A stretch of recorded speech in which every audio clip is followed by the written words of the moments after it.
Salut à tout le monde, bienvenue dans Enter. Bonjour. Le numéro de ce mois-ci est consacré à l'e-santé. Tentez ? Non, en fait, l'e-santé, c'est tout ce qui concerne l'utilisation de l'outil informatique et numérique dans les soins de santé, dans le but d'améliorer la qualité de ces soins. Ça risque de faire un petit peu mal. Cela concerne notamment, par exemple, le partage des données de santé, comme avec Cytomine. C'est un microscope virtuel qui permet le partage et l'analyse des images médicales, mais dans des résolutions extrêmement élevées. Tu n'étais pas là, toi, hier? T'as raté quelque chose avec les copains. On s'est fait, devant un grand écran home cinéma, la visite du foie de l'autre derrière en 16K. La qualité, c'était dément. Les médecins, les scientifiques, les chercheurs, quand ils ont besoin d'aller voir ce qu'il se passe à l'échelle de nos cellules et au sein de nos tissus, ils doivent prélever un échantillon et le regarder sous microscope. Lorsqu'ils regardent ce tissu sous microscope, ils sont liés à l'objet microscope sur leur bureau. Avec Cytomine, on leur permet de partager des scans à très haute résolution de ces objets biologiques via Internet pour pouvoir faire du travail collaboratif de diagnostic autour de ces échantillons.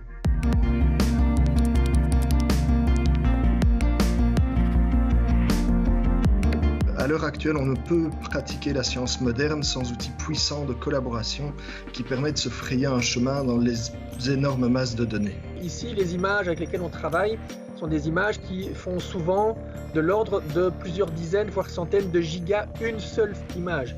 Donc c'est des images qui sont totalement impossibles à envoyer par email. Donc comment est-ce que les gens faisaient? Ils les mettaient sur des gros disques durs qui partaient par des voies postales aléatoires. Et donc souvent on envoyait 3 clones de disques durs par 3 voies différentes pour être sûr qu'il y en a au moins un qui arrive. Tandis qu'ici, en quelques secondes, paf, les gens sont connectés et travaillent dans l'instant.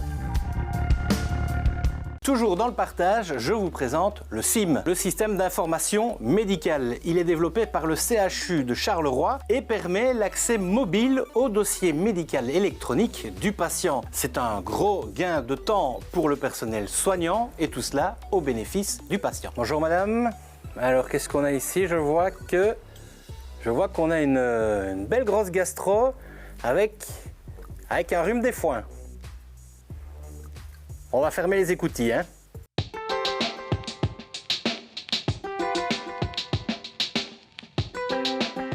C'était un choix au départ qui était peut-être un pari, mais qui au fil du temps s'est montré un pari réussi, puisque ça nous permet d'avoir un système qui correspond très spécifiquement aux besoins de l'institution. On peut voir ce développement comme un développement réalisé en étroite collaboration avec les soignants, pour les soignants. Ça nous permet d'être très très proche de leurs besoins. L'avantage de ce qu'on appelle un DPI, donc un dossier patient informatisé, mais aussi un dossier patient intégré, c'est qu'on va retrouver au sein d'un même système toute une série de modules intégrés qui vont pouvoir s'échanger de l'information. Et ces systèmes, en fait, vont mettre en communication les différents départements, les différents services de l'hôpital.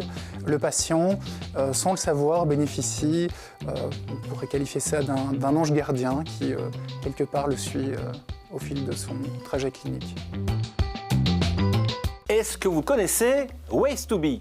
Ways2Be? Ways2Be, on a to be.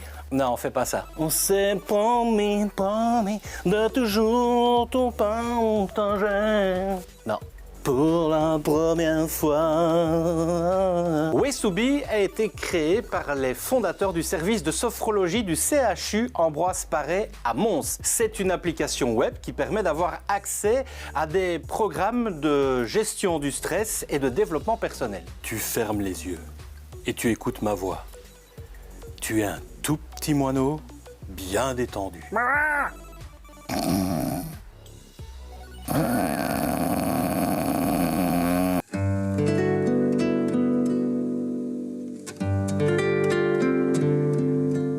Le protocole est simple en fait parce qu'il est strictement physiologique, donc il repose sur des séances qui sont diffusées par audio et qui propose d'abord une relaxation du corps avec une écoute du corps qui est liée à un protocole systématique. Le but de cet outil étant que la personne qui l'utilise puisse un jour s'en débarrasser. C'est-à-dire que nous essayons que les utilisateurs ne deviennent pas dépendants de l'outil, mais au contraire puissent s'en émanciper pour trouver une certaine autonomie.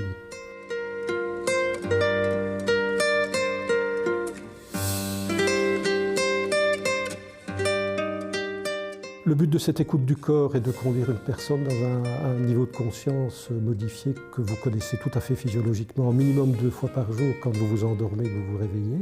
Dans cet état de conscience et dans ce niveau de conscience modifié, il y a un ensemble de séances qui sont proposées et énoncées avant l'application de la séance. Donc il ne s'agit pas de suggestion, mais simplement d'une proposition d'un thème qui laisse une très très grande liberté à la personne sur le plan de l'originalité de son vécu, et ce qui permet, et c'est d'ailleurs l'intérêt de Ways2be, à un grand nombre de personnes de travailler de façon tout à fait individuelle, y compris dans un espace collectif. Tout d'abord, prenons le temps de nous trouver une position confortable. L'e-santé permet donc aux patients d'être mieux informés, mais également d'être mieux suivis. L'e-santé permet aussi également une meilleure prise en charge des patients en soins à domicile. C'est terminé pour notre tour d'horizon de ce mois. On se quitte avec votre séquence locale. Salut!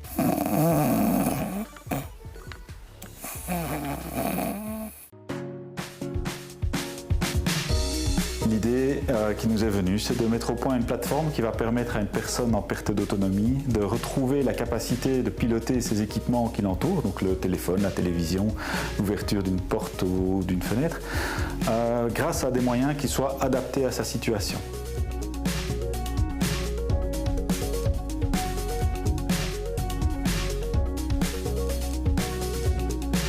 Soline, allume la lampe.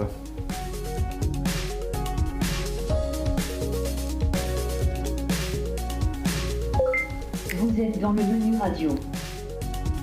Alors les 10 modes d'interaction possibles, ça va être la voix, le regard, le bouton poussoir, la télécommande classique, le joystick d'un fauteuil roulant, un logiciel d'aide à la communication, un ordinateur, une souris.